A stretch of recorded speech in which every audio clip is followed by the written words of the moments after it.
The variety of collection storage materials can be overwhelming. It helps to know what kinds of materials to use and how.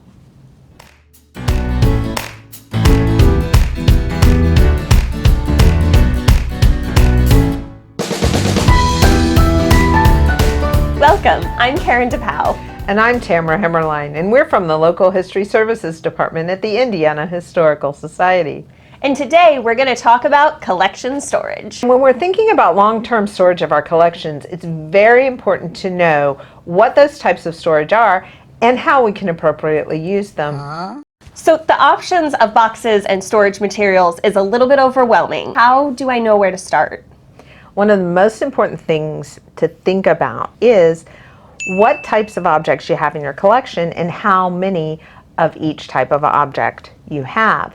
That way you can appropriately choose the materials you're going to use and know how many you need. It's about knowing that you have photographs in your collection and knowing whether you have 50 photographs or 5,000 photographs. So can't I get just a lot of one kind of box and use it when I need it? No, collection storage is absolutely not one size fits all. So what you want to think through is how you're going to create the best and safest environment for the objects in your collection. Think about containers as the object envelope. It's going to be your first line of defense and your best way, your first way to make sure that the objects are safe. Where do I begin with trying to figure out what kind of storage solution is right for what kind of object?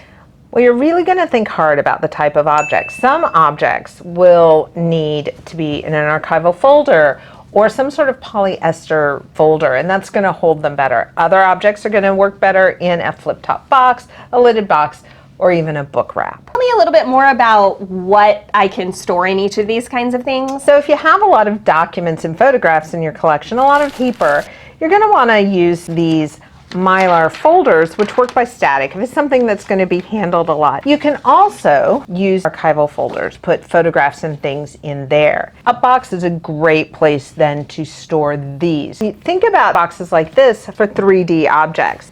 And what's that weird looking thing over there? This is a book wrap.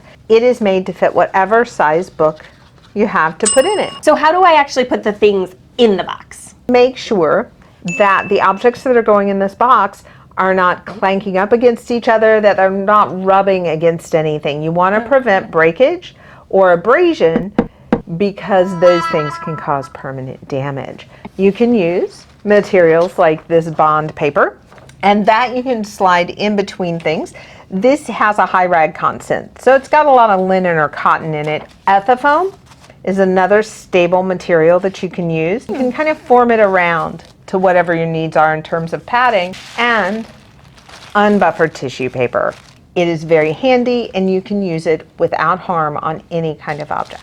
So if it's unbuffered, does that mean there's such a thing as buffered? There is buffered tissue paper. Buffered tissue paper has chemical additives in it and should only be used for very specific purposes. Default to unbuffered tissue paper because it is going to be safe and it is not going to cause any harm to your objects. Okay, so it sounds like if I've got a collection and I need to store it for the long term, I need to think first about kind of what's in my collection, how much of each types of those things there are, and then I can get my appropriate boxes, and then I can determine too if I need folders or paper or tissue or whatnot, and then I should be set to go? Exactly, then you're good to go. Awesome. Thank you so much for joining us for timely tips at Local History Services. Thank you, everyone.